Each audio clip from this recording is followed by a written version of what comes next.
Hey, what's up, everyone? So, as per usual, give me a quick heads up in the chat, see who's here. Looks like we've got a nice small group today. If anyone can remember, if anyone was here 2 weeks ago, I had a request for more content, or at least a kind of introduction to like how to start working as a freelance engineer. So that's what we're going to be doing today. Basically, I've kind of put together like an introduction to freelance engineering. I'll actually share this in the chat now as well, so you can see what we're about to cover.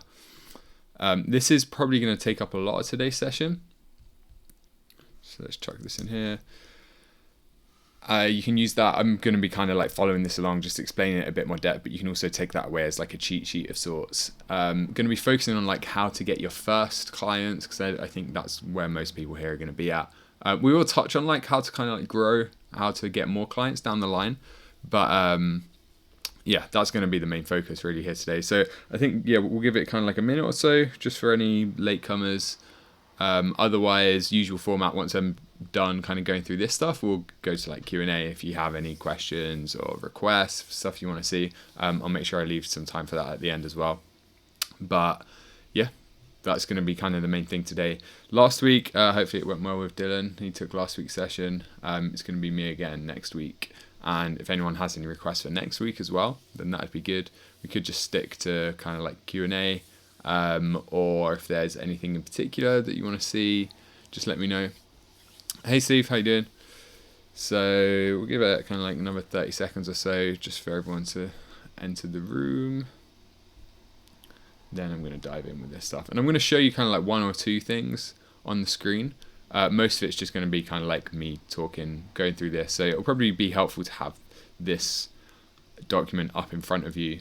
Hey Michael, how you doing? Yeah, it'll probably be helpful to have this up in front of you as we go through it.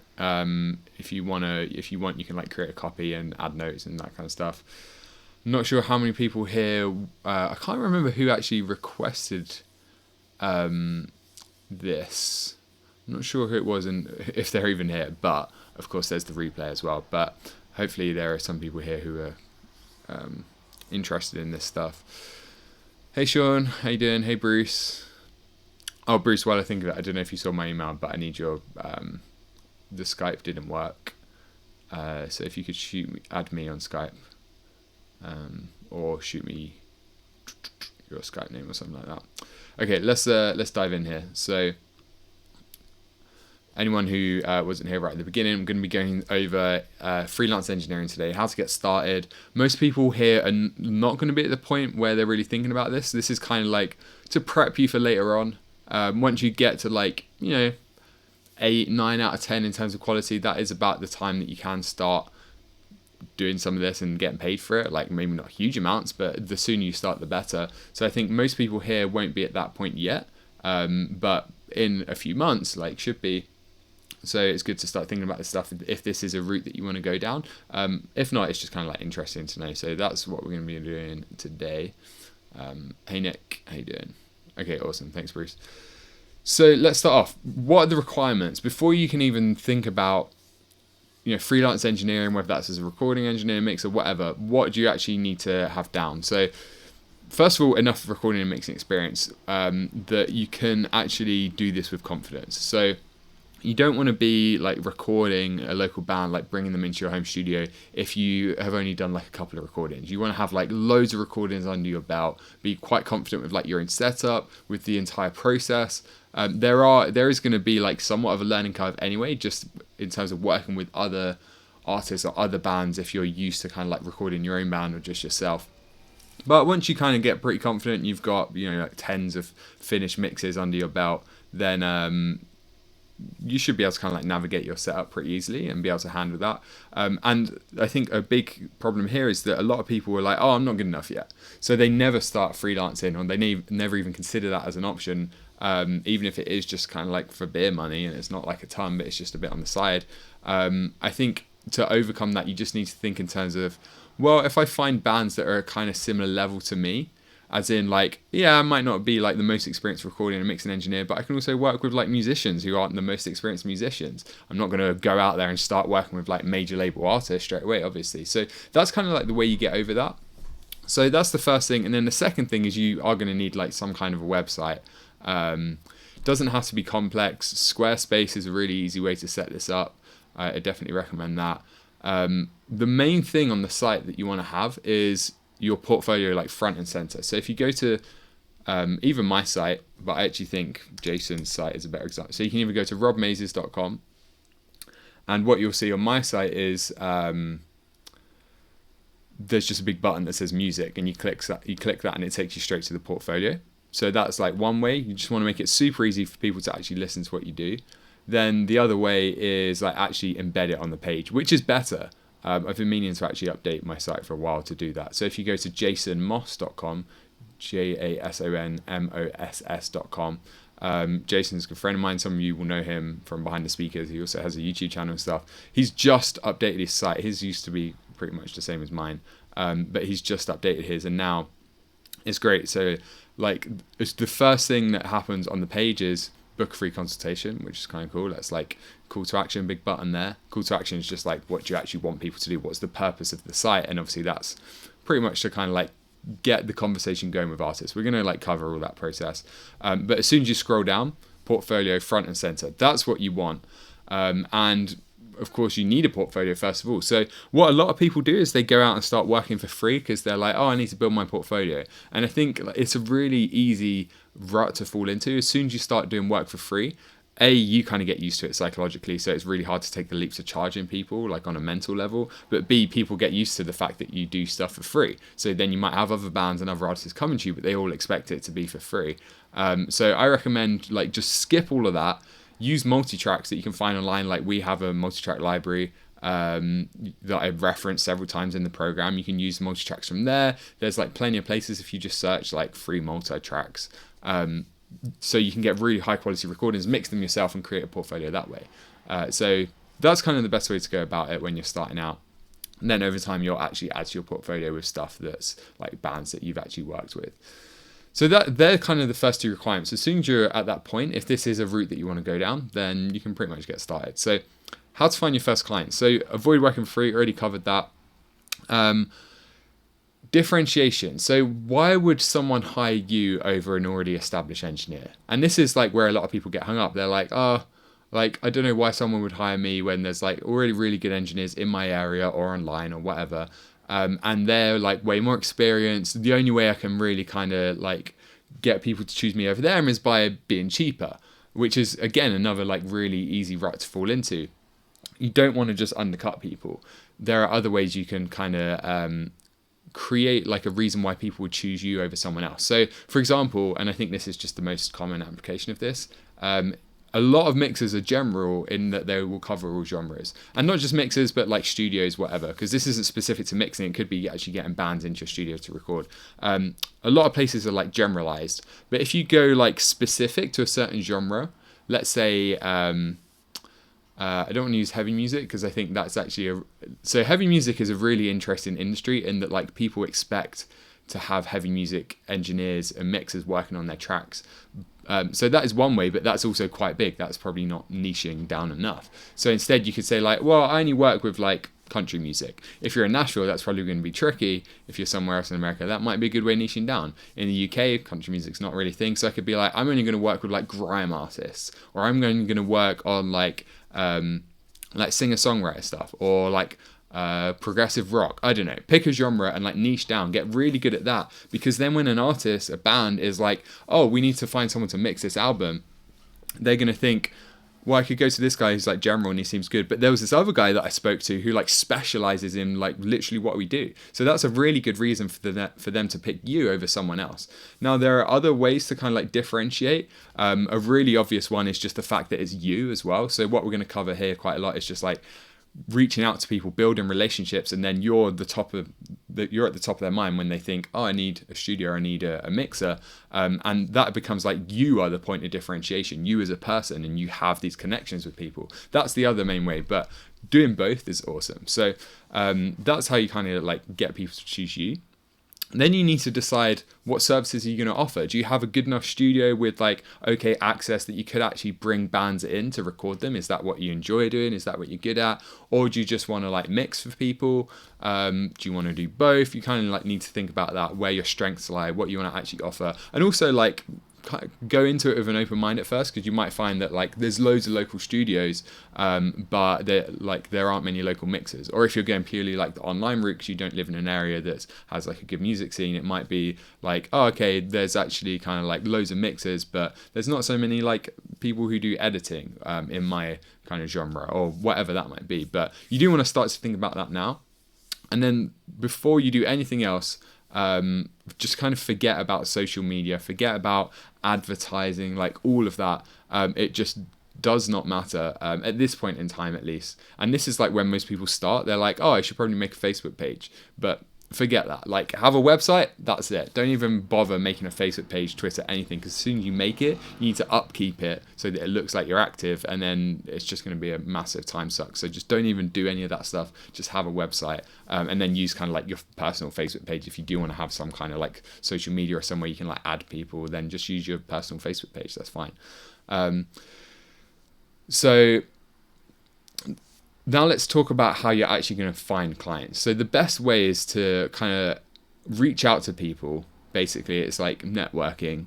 But that doesn't just mean going out and like going to networking events or anything like that. We just want to start to actually kind of reach out to people we already know, and also reach out to bands, artists that we don't already know. And we're going to kind of just like manually find people. It's not going to be like running ads. It's not going to be like posting loads of like content on a blog. You can do stuff like that later on, but when you start out, it should all be kind of like manual outreach. So the basic gist of it is you want to build relationships online or offline. Spelling mistake there. For anyone who's joined since the beginning, probably worth opening up that document, because that's kind of what we're going through, so you can follow along. Hold on, just quick question from Michael here. Are you saying that you can post remix free library tracks and add them to your web portfolio, just use them to practice? Oh no, add them to your portfolio. Like, you have to check the legality. Like some sites where you can get like free multi-tracks or like even paid multi-tracks, there'll just be different legalities like between them. So for example, all of our multi-tracks that we provide in that Dropbox folder that I reference in the program, absolutely fine to use them in your portfolios. Just like credit the artist, and when you download it, there'll be a little text note, a readme that actually says like, okay, if you're going to use this in your portfolio, you just need to reference this artist. They're not for kind of like remixing or resampling or anything like that though, and that's generally how it works with multi-tracks. Like a lot of the time you are allowed to use them for educational purposes or like for your own portfolio, as long as you reference the original artist, reference the original like recording engineer, or a lot of the time you don't even have to. So yeah, that's going to vary case by case, so you need to check that. But yeah, that's what I mean. It's like using multi-tracks, mixing them yourselves, and then using that as part of your portfolio of stuff that you've like worked on. If you are like focusing purely on recording and not mixing, then that's where it gets a little bit trickier. You could kind of like throw some of that in there, but obviously people might be like, oh well, I want to listen to stuff that was actually recorded in your studio. So then you probably are going to have to work on your own music, or like that is a case where maybe working for free, just like once or twice or with friends, is something that you might have to do just to kind of like build that portfolio. But you can fill that out quite a lot with like multi-tracks. So different approaches to reaching out to people now that we're going to run through. We're going to go over like starting with kind of like your warm audience, which is people who are already familiar with you. Then we're going to go into like cold contacting, so people who don't know who you are. So warm and cold, that's how we're going to kind of split out. So obviously you want to start with like warm. So this is like friends, acquaintances, co-workers, people from like that you used to go to school with, or if you're at school, whatever, church, neighbors, musicians you've played with, or musicians you know from like open mic nights, that kind of stuff, even like family. Just start thinking through, and not just like who could be a client, who could actually hire you, but also like who might be able to refer you to other people, or who might even just be able to connect you to other musicians, kind of like second degree people who might be interested in either hiring you or again just referring you. Just starting to like put the feelers out and let people know like, hey, I'm trying this thing, I'm gonna see if I can like start getting some work as an engineer, like do you know anyone, wondered if you could help. So you can meet with people. That's going to be the ideal if you're just kind of like meeting people anyway. Obviously, anything in person is going to be better. If you do have like acquaintances, friends that you think, oh, they'd actually be a really good client, or they will know lots of people, then ideally, you know, you want to meet up with them for coffee, for food, drink, whatever. After that, kind of like calling them. Skype is good if you can just like say, be like, hey, let's catch up. I'm actually trying this thing. I'd love to like get your help with it. Skype's better because you get like kind of face-to-face interaction. Last resort, you could just like message them, email them, Facebook message, whatever. But basically what you're doing is reaching out to people and just basically like putting the word out, asking them for help, being like, do you know anyone who would be interested? Like, do you like how many friends you think would be like well connected in this area? Putting the word out. You don't need to like sell people. If you're going to reach out to like a friend or a musician, you know, who you think would actually be a really good client, you don't need to go out to them and be like, hey, hire me, because that can be kind of like, it can feel pushy and kind of uneasy. There's no need to like sell people. If you just kind of start talking to people and making people aware that like this is a thing you're trying to do. I'm going to start like engineering on the side and kind of like moonlighting as an engineer, asking people for like help if they know anyone or like this or that. The people who are your ideal clients might also be like, oh shit, actually, well, we were looking for a mixing engineer. Like, you haven't directly asked them, but yeah, you just want to like start that process. Sometimes that's enough to get like your first client, first 2 clients or whatever. But either way, you just want to start that process because you never know kind of like what will come out of it. You want to just start being quite vocal about it, telling everyone this is what you're doing, and seeing who can help, who can refer you, who can connect you to other musicians. So that's kind of like the warm approach. And we'll go over like what to do if you do get someone who's interested. I'll go over that in a bit. So then we have like the other approach, which is the cold approach. How are we doing for time?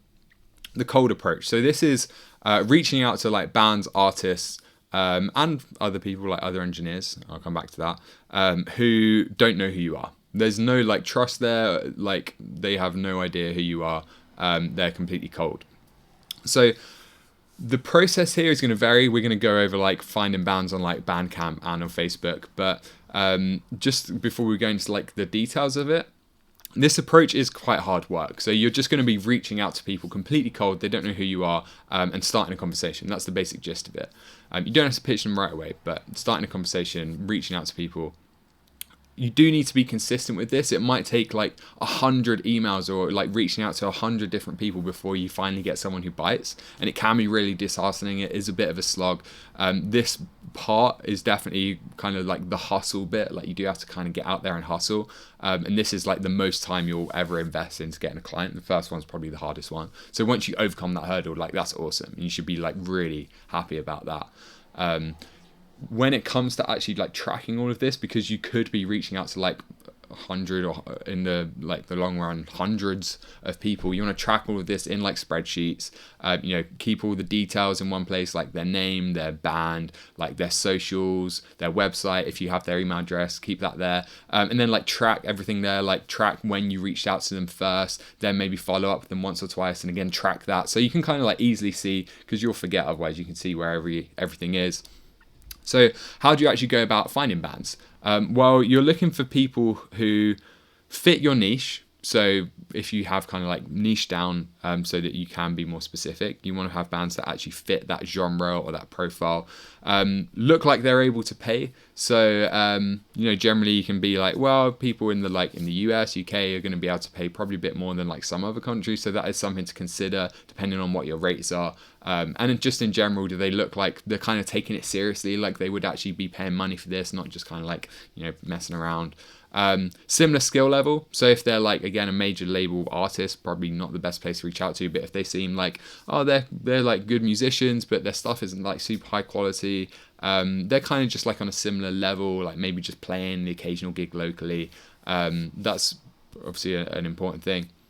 Are they small enough to contact? So if you're going to have to go through like a label, or you're going to have to go through like a manager or something like that, then that's generally a lot harder. You can do it, but it's going to be trickier. So you want bands that, like, when you email them or reach out, it's going to be someone in the band who probably actually like reads that message. And also, will you enjoy it? Is it a band that you like the music? Otherwise, don't just do things for the money, because you won't be as invested in it. The end result won't be as good. So in terms of like actually finding bands and artists, Bandcamp is a really good place to start. So I'm going to just share my screen here a second. So if you go to Bandcamp,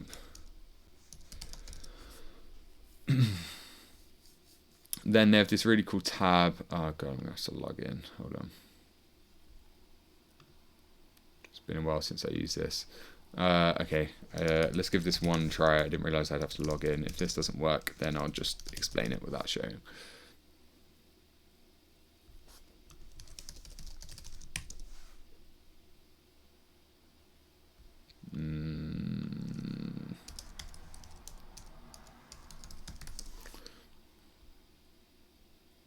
Okay, let's try one more time.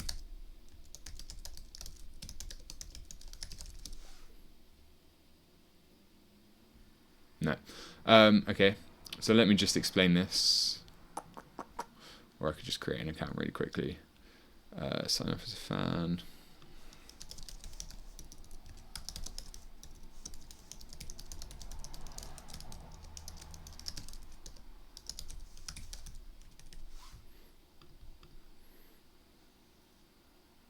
Hopefully it's going to make me like verify and everything. So yeah, so this is a good place where you could be like, okay, I'm going to specialize in punk music. So already here we can just like go ahead, and this might help us just like get bands on our radar.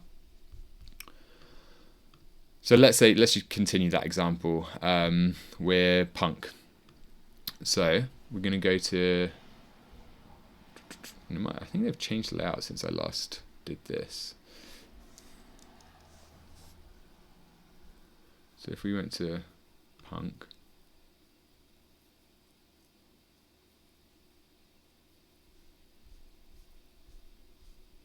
yeah, this has completely changed since the last time I did it. There used to be like a discover tab. Let's just check. I might have to verify.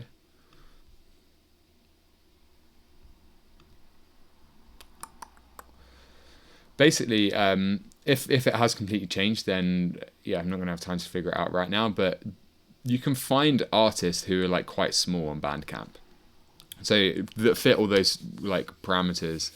They used to have a really cool discover tab. So this looks search and discover music. So if we go to like punk, and then they also used to have this bit that said it was like artists recommended, and that was really good because like the highlights, these could be like quite big artists, like new, notable, featured, essential collection. So recommended from fans, that's probably like maybe the latest.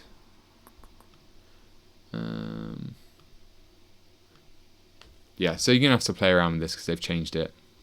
But you can just kind of like go around here. So new arrivals, like is this just like new bands? You can like have a listen, go to their page, like see, does this look like a like very established band, or does this look like pretty small? Damn, the old layout used to be a lot better. So we could also try searching by, if you want to find like local. So if you're in an area that has really good, like a really good music scene, it makes sense to start local, because then you can actually meet people for coffee. Like if you're recording, you're gonna have to do local. But if you were mixing, you could do it online. There's a lot more kind of like potential there, but also it makes it harder to stand out. And if you're local, you can be like, hey, I actually like, I'm also from this place, or I live around the corner from you. Again, that's just another way to kind of like stand out amongst the noise. So you could also try, I think if we went back there was a thing that was like fan recommended or something like that. Recommendations for fans. So this might be a good one where like people are just finding relatively small bands and then recommending them. Whereas like the top one, or like the hot, all of this stuff, like new and notable, featured, like they're probably going to be quite big bands, and you want to find the smaller ones. So yeah, have a play around with that. Then the other option is Facebook. So with Facebook, you can just go through your friends list, like look for musicians, and then when you find people who are like musicians, just like see if you can find their band pages. It's not as good. Bandcamp like generally is a lot better. Then once you've found bands, artists, you can either contact them through Bandcamp or Facebook. They both have like obviously built-in messaging features, or go to their site and see if you can, if they have a website. First of all, see if they have like a contact form there or an email address listed there. If not, there's this really cool tool called Voila Norbert. And let me screen share this as well, otherwise that's not going to make much sense. So spelled like this, Voila Norbert. Very weird name. You can put like any website in. Oh god, it's going to make me set up an account as well. Yeah, that's annoying. Anyway, you can put like any website in. If you know their name, that makes it a lot easier, because then it'll figure out. You can see like Jack Dorsey at twitter.com. Elon Musk, that's pretty cool. That's one of them. There are some like other tools out there where like you can actually find email addresses based on like what it will just scan the website. I'm trying to remember what some of the other good ones. Oh yeah, Hunter.io is another really good one. Because if a lot of the time with like messaging people through platforms, there you go. So I put in Musician on a Mission. It came up with support at musicianonmission.com, because we actually have that on the site. So it like scanned the whole site, all the code, and found this on a couple of pages. So that's pretty cool. Yeah, you're going to stand out a lot more via email, whereas like you can try both. Like if you reach out on Bandcamp and Facebook and they don't respond, then you can try find their email, or vice versa. If you reach out via email and they don't respond, you could then try messaging them through like Bandcamp or Facebook. So that's how you find bands, how you message them. What do you actually say? So there's two approaches here. The first one is just kind of like straight up pitch them. So you could just be like, hey, I love your music. I'm actually like a freelance mix engineer. I've been mixing for 5 years. I'd love to explore the idea of working together one day. Here's what I could do for you. And I like maybe get a bit more specific there. Like I heard that track and like I think I could make that sound like even clearer or whatever. Kind of like just a bit of a straight pitch. The other approach, which is kind of less aggressive, is you can just kind of like start a conversation. So this is a bit more involved, but I much prefer this approach. So instead of going straight in with the ask, instead of like saying, hey, give me some work, you go in with you give. So you say, hey, I like love your stuff. Here's why I love it. Do you have anything new coming out soon? So you're kind of like, you're giving them like value in some form. You're kind of just praising their music. Hopefully that strikes some kind of conversation.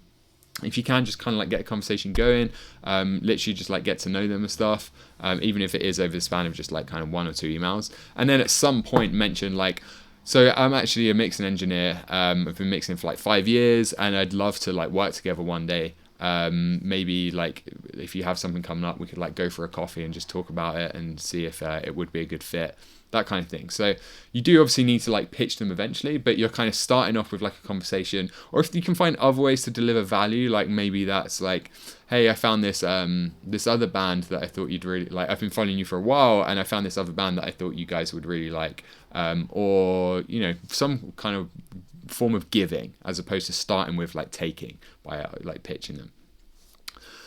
So that's cold outreach. So we did warm outreach, cold outreach, warm outreach going to friends, family, etc. Cold outreach, reaching out to bands who don't know you.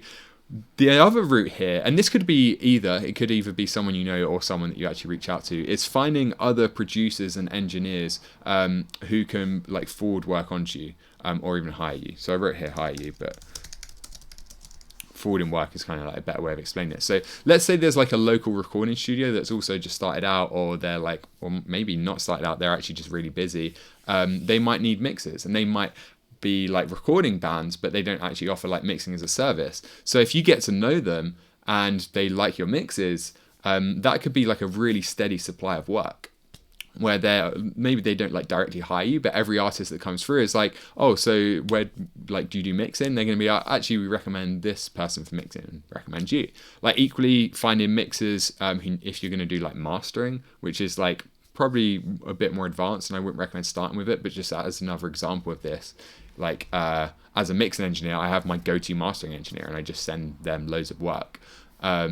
Then also like videographers, you can kind of like think outside the box a bit here. If you have like people who make a lot of music videos, they obviously like know lots of musicians, they might be able to like forward people your way as well. So this again is just a process kind of like connecting with people, whether that's like just reaching out to people on Facebook who are in other like Facebook groups, or that you know are like engineers and being like, hey, or like maybe locally you're like, hey, I'm just starting out as like a home studio in wherever you are, like saw that you were also doing that, just thought I'd say hi, just kind of like strike up a conversation.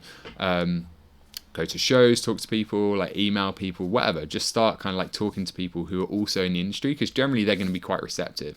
Like everyone kind of like wants to help each other. So you can just kind of like start that conversation, and you never know when it might lead to work down the line, or work they can't do, they hand off to you, whatever.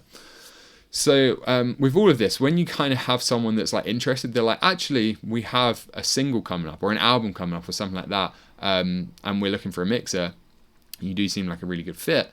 What do you do there? So first of all, again, you want to just like kind of get on a call to chat to people, like find out more, see if it would actually be a good fit, like find out if it does make sense, like from your perspective of like, yeah, like this is a genre I really like. How are you recording it? Where are you getting it recorded? Are you going to get it edited? Like, where do I fit into all of this? Have like a general conversation about it, like learn more about the project.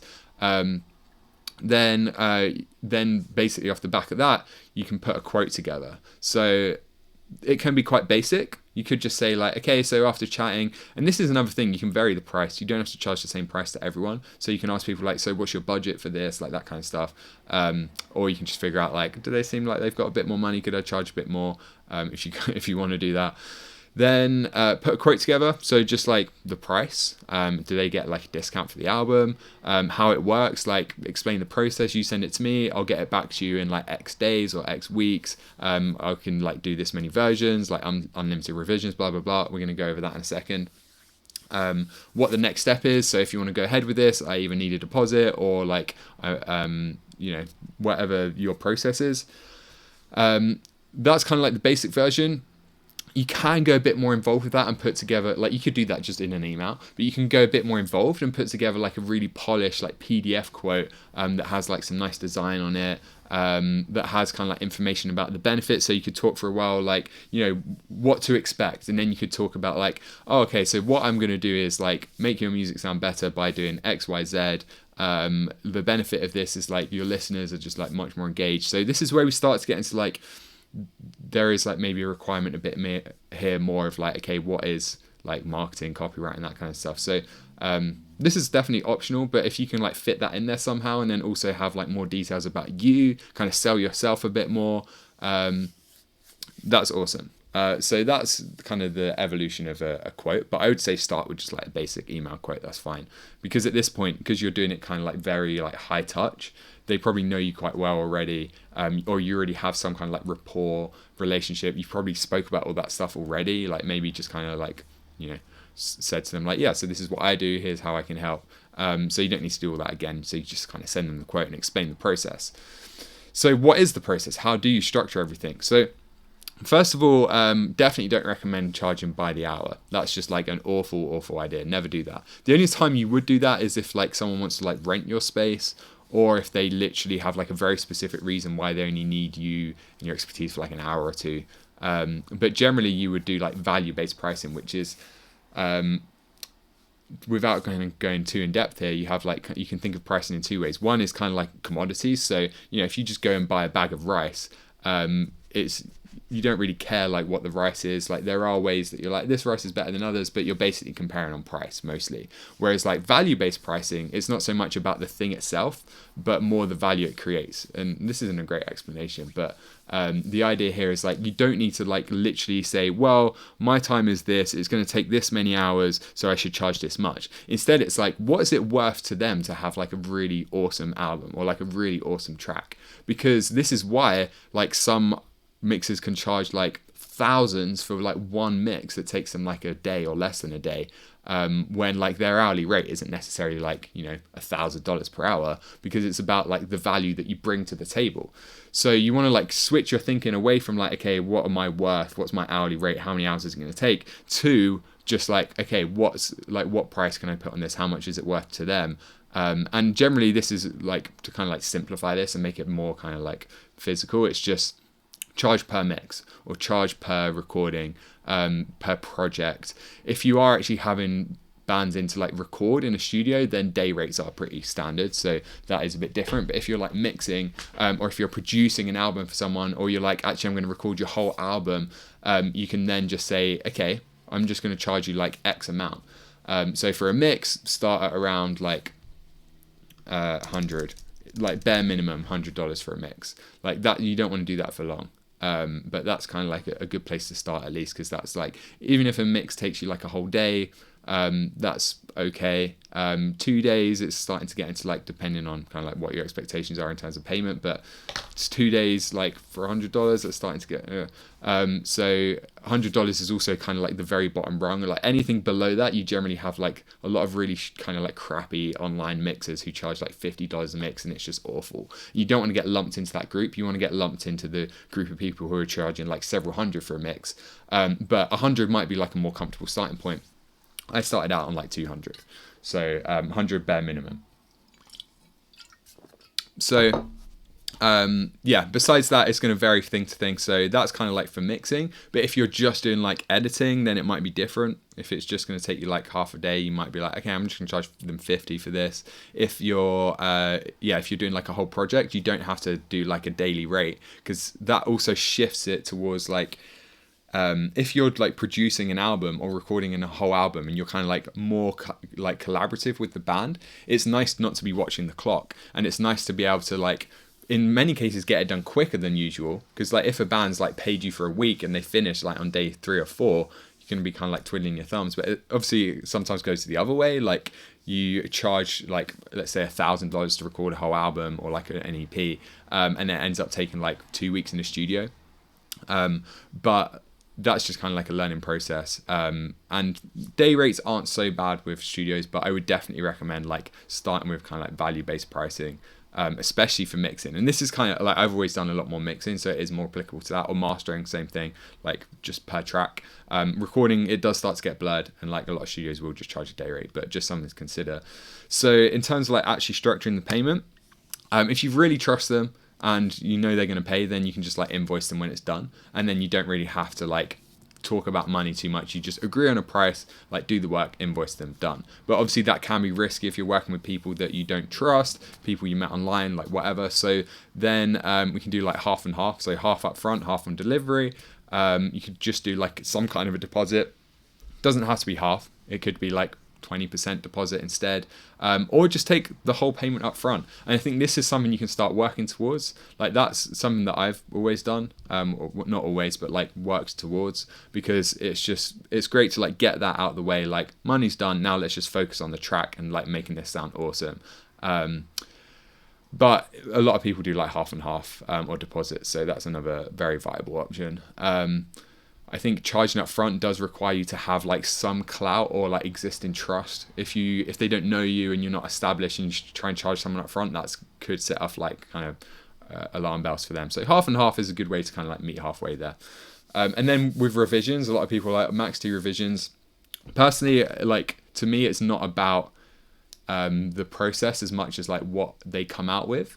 So like your job is to just make like, you're not getting hired for X amount of hours, you're getting hired to make something that sounds awesome.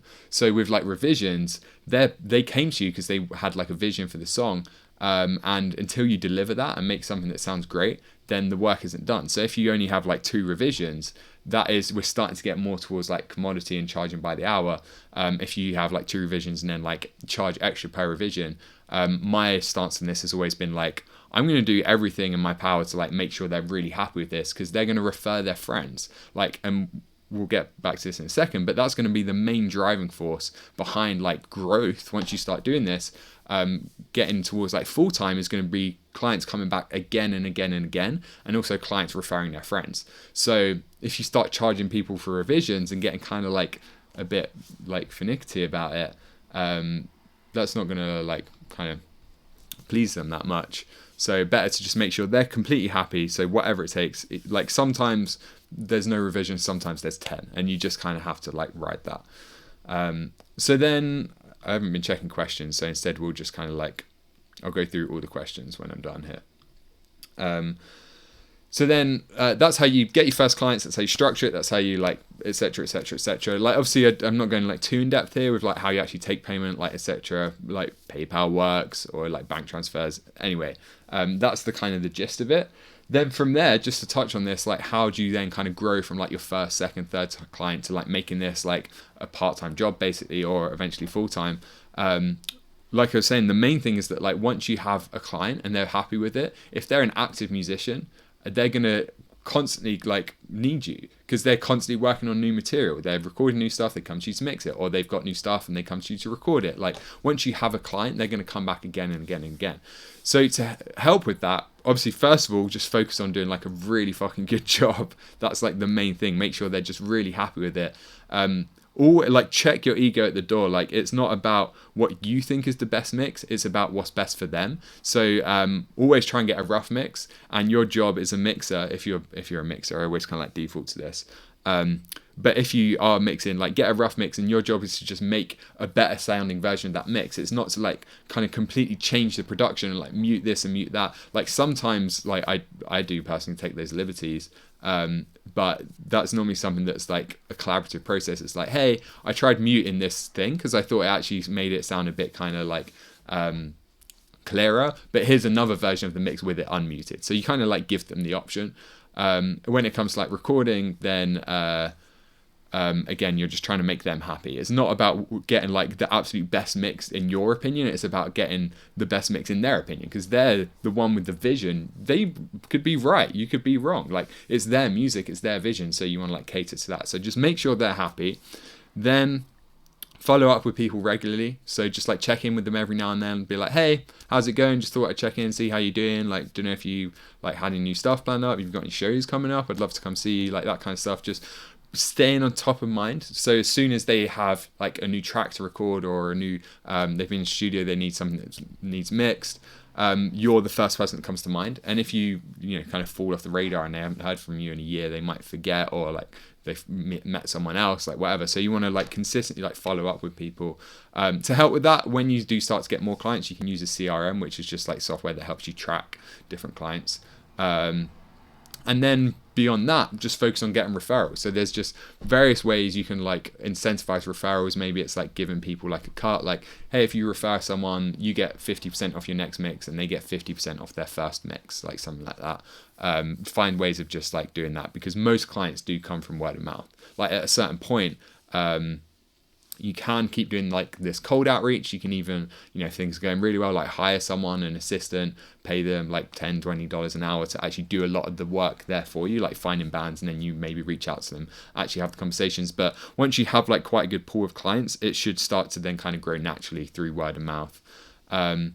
You can also do spec work for record labels, so it's not always just mixing, but that's I've never really explored this that much, but I know spec work is quite a big thing. And that basically means like a label will say, okay, we're looking for mixers to do spec stuff for this like new album, and what that means is like they'll send out one track, the multi-tracks, get loads of people to mix it, or at least like a segment of it for free, and then pick the best ones to do like the full album. So like it's kind of a lot of people are really against spec work because you do end up doing like free work. But if you get in there with a record label, you do spec work, it's free, and like you might do 5 and never hear anything, but then on the 6th one they hire you and then you become one of their go-to mixers at a label. Like that's awesome, you're sorted. So definitely something to like bear in mind. Or like major artists, if they're like, if there's an artist that's like consistently releasing stuff and they're like, oh, we're looking for a new kind of like go-to, would you be willing to just do like something for free? If you're earlier on in your career, probably worth giving it a shot and risking it. If you're later on, you maybe don't need to, and that's more of a personal decision, because like, yeah, you're working for free, which is kind of shit. Beyond that, finding a manager can help. So if you're like a mixer or a mastering engineer, not so much with like studios. If you want to open like a studio, then they wouldn't really have a manager, but like for mixing, definitely managers help. And sometimes if you're like, your manager will manage other mixers, and if they if those other mixers turn down work or they're too busy, and like they can kind of like pass that on to you. So it's a kind of a way of getting to the other engineers, producers who can like forward work onto you. That's another aspect there, is like if they're too busy, they might be refer you to people who come to them, and a manager can help with that sometimes.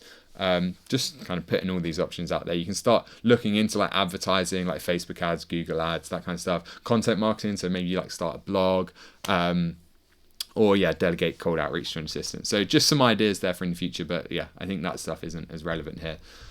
So that's it.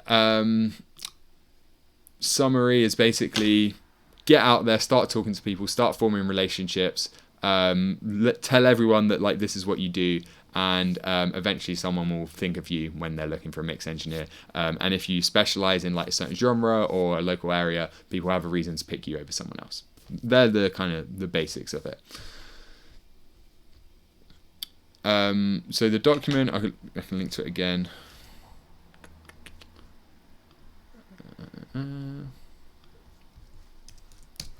There's the document again. You can also ask the multi-track of a band you want to mix that immediately shows them how it's going to sound when you mix their music. That has worked for me a few times. Yeah, so that would be like spec work. Again, the issue is then you're just doing like free work, so that's up to you if you want to do that or not. As long as you like make that very clear to them that like they're not just going to get the free mix, because the issue with that is sometimes people then like, oh, can you not just send this? Like if you just send them a sample, I guess it's just, I know people do that and it probably does work, but it is like getting into like risky territory of like wasting your own time, but also people start to expect free work. But I do know a lot of people do that, and if that's worked for you, then yeah, definitely that's something to try.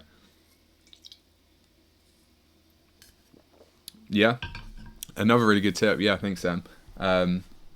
Bands that haven't released anything in a while, that are probably working on stuff, that's another good requirement.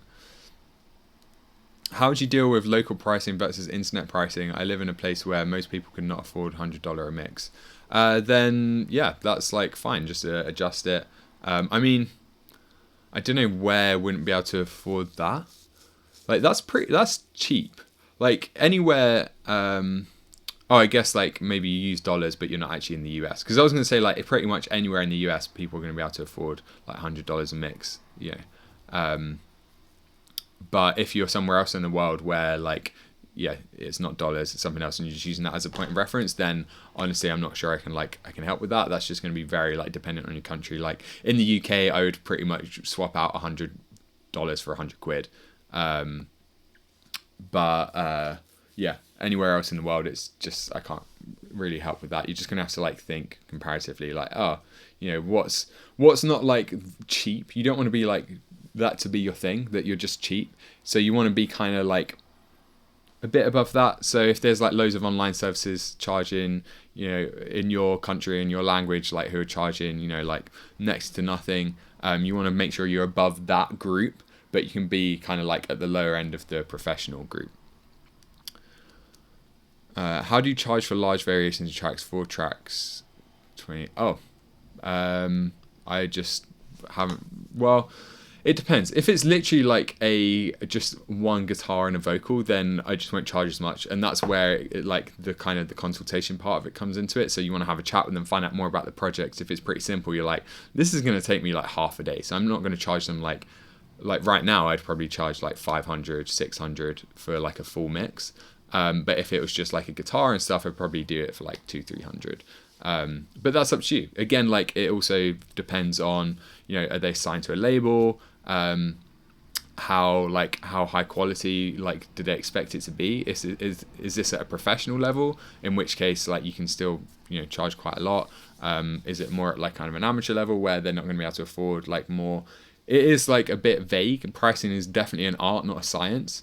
But you can just kind of like play it by ear. And then if it's like loads and loads of tracks, I don't think I've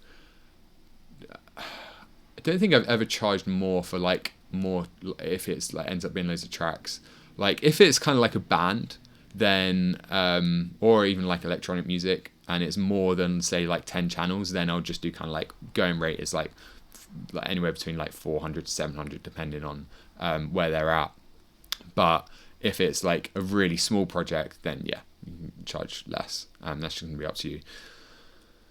If they can't afford 100, they're not serious about their music. Yeah, so I think the qualifier there is that it's not in the US. So in the US, if they can't afford 100, then yeah, they're probably not serious. But if it's like in a country like where that's actually quite a lot of money, then obviously that's different. Yeah, so Philippines. So yeah, internet online you can charge 100, but locally charge less. Yeah, and that's just going to be up to you to figure out, Bruce. How can I find a manager that specifically deals with mixes? So this isn't something that I've done personally. It's something that I have like friends, and that was, again, it was always just through networking. It was like through knowing the right people.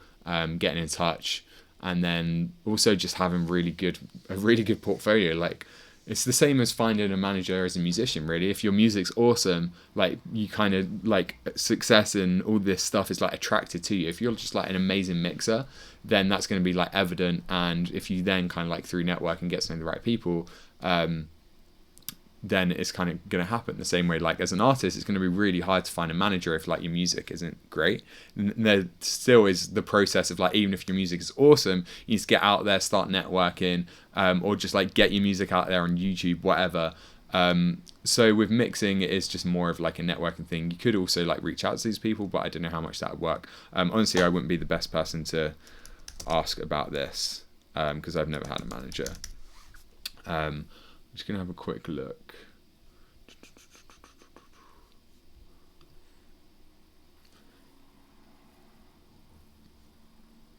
So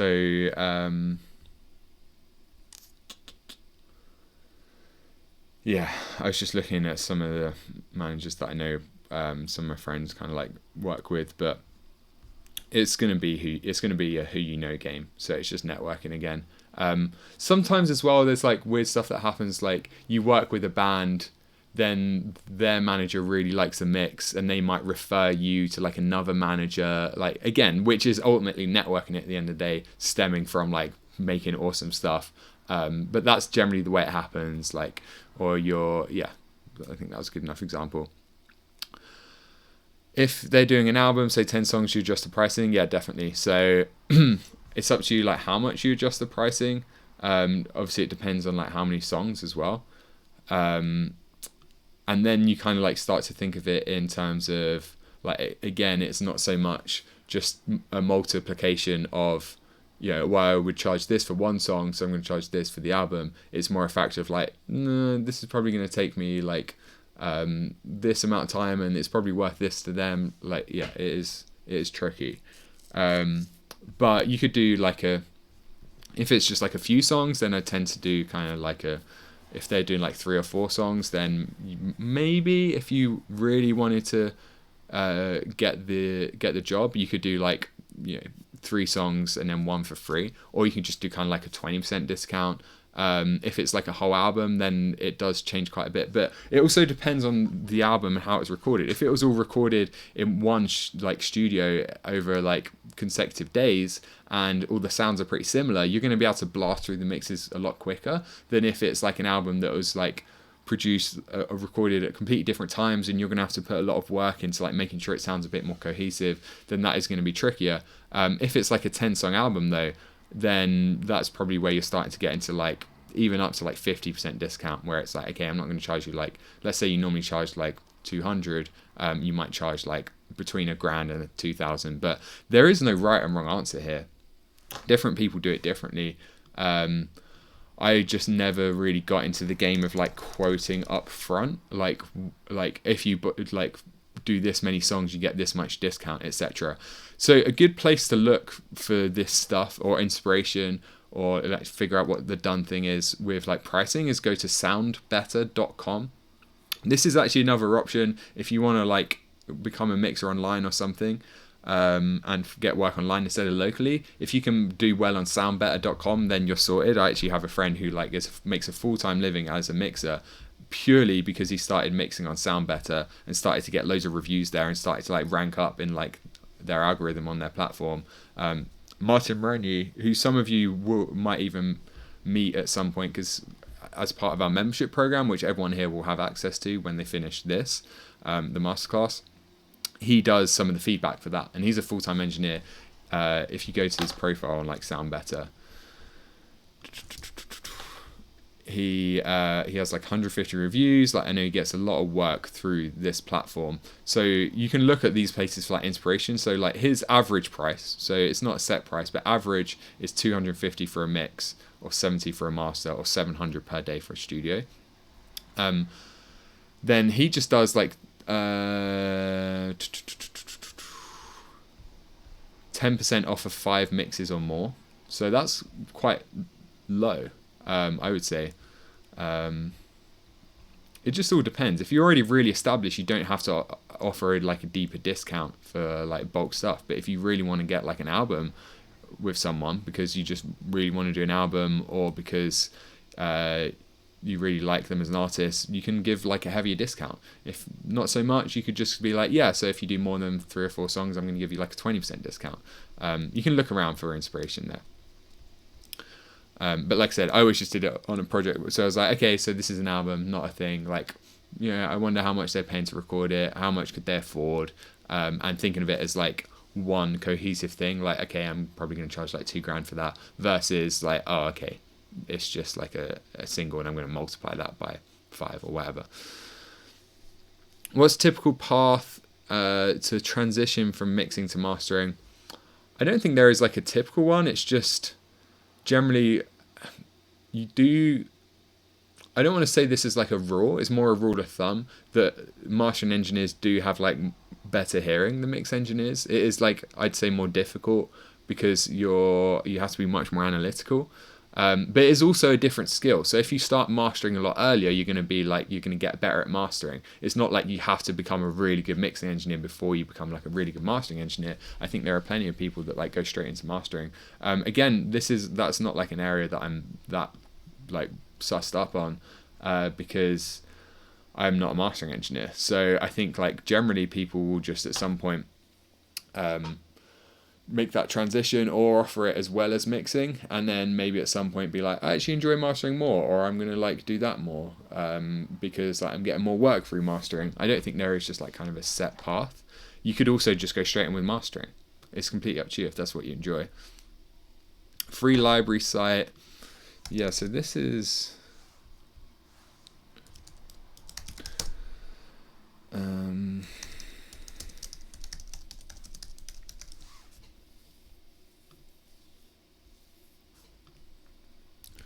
so this is the one that I use quite a lot for.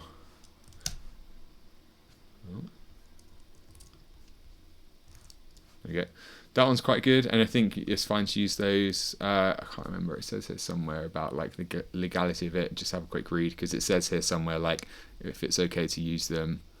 Then there's also Owl Library, which you can definitely use. Let me get a link for that. And this is all in the program. If you go to like one of the assignment lessons, I think I linked to it in like most of them.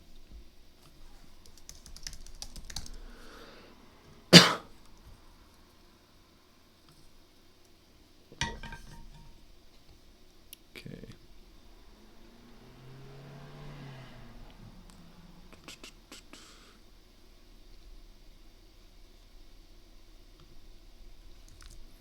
And this is our one.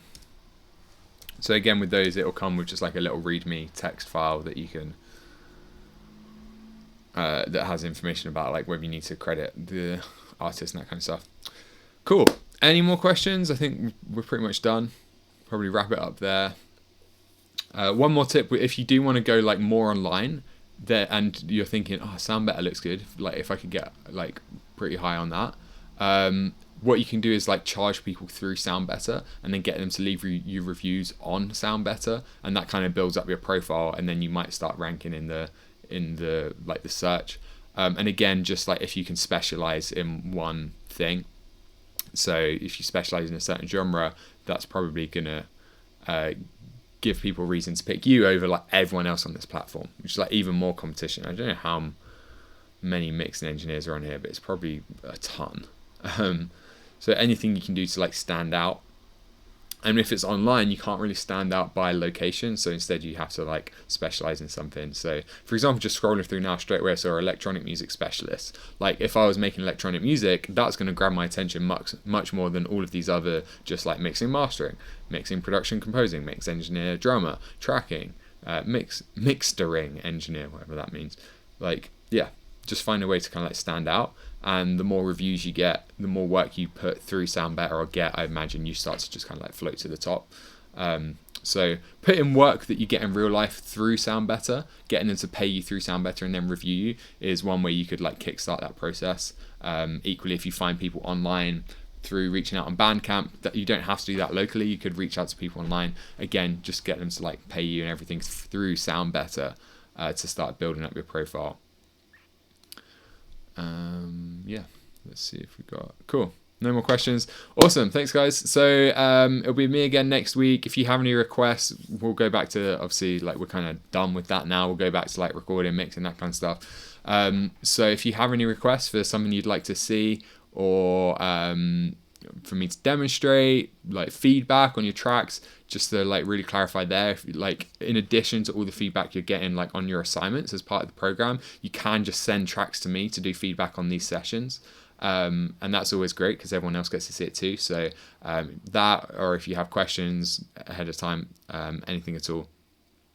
I'd like to have a coaching session on compression as an effect. I understand what they do, but not why to choose one over another or overuse them for an effect, and why. Cool, yeah, sweet. So we'll do that next week. I'll start with that. Do some demonstrations. I'll kind of put some stuff together. So I do cover this. I don't know what week you're on, Michael.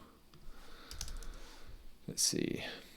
I can't remember if I decided to keep this in or not. So what I've tried to do with the masterclass is not like overwhelm you with some of the stuff that isn't as important, but in the last couple of weeks we do go into like the more advanced stuff that like isn't really that important but is like good to know. I can't remember if I decided to keep in the multiple compressor angle, because I like, for most people I 100% recommend just having like one compressor that does it all. So like your stock compressor is a good example of that, or like the FabFilter compressor. But I know obviously there is this like thing out there where, and this is what I do, so this, like, it's not great, I should probably stop this, it's just the way I learned, which is using like different compressors, and because they have like different qualities. So, or overusing them for an effect. So like what, like really slamming something like vocals or like parallel compression or drums, which is something that I do in week. Maybe it's like week 7. No, week 6. Oh yeah, additional techniques. Yeah, parallel processing. Okay, cool. So in the meantime, here's a video that you can watch. Actually, I'll do this next week. Yeah, cool. Yeah, thanks for the request, man. That's a good one. So I'll prepare some material for that. Awesome. Yeah, any other requests, drop me an email. Any other questions, let me know. Otherwise, see you next week, same place. Definitely going to set up Zoom soon, but still kind of like haven't quite got around to setting that up yet. I need to like iron out some of the details. So just keep an eye on your inbox because it might be Zoom next week. So yeah, keep an eye out for that. You have to obviously get the link from your email anyway, so it'll be the same subject line, everything. It will just have like a different link, and it might be a link to Zoom next time or at some point over the coming weeks. But besides that, pumping. Yeah, okay. So let's see. Where did I just add that? Okay, cool. Awesome. All right. Thanks a lot, guys. See you next week. Have a good weekend.